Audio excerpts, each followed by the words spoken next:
First, we have to create two new layers. One layer is for the player and one is for the OneWayPlatforms.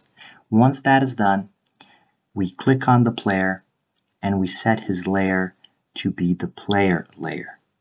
Then we do the same for the OneWayPlatform. And then we add a Platform Effector 2D. We disable the Use Collider Mask because we're using the layers. We tick the Use by Effector on the Box Collider 2D. All collisions coming at an angle outside of the surface arc will be ignored. You can also play around with the side arc if you want friction or bounce. You can use the one-way grouping if your player has multiple collisions. Next up, we're going to write the code, so you can either create a new script like me, or you can add this code wherever you're handling input. So we need two variables, which are just strings with the name of the layers for the player and the OneWayPlatform. Then in the update method, we're going to check when the player is pressing the down key.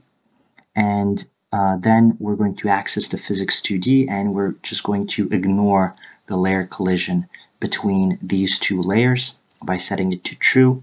And then in the else, we're just going to set it to false. Save that, attach it to the player, press play, and that's it. You can find the scripts in the description below. You can also find the art pack that I'm using here for free. And if you want to learn how to make the parallax effect that you can see here, then click on this video.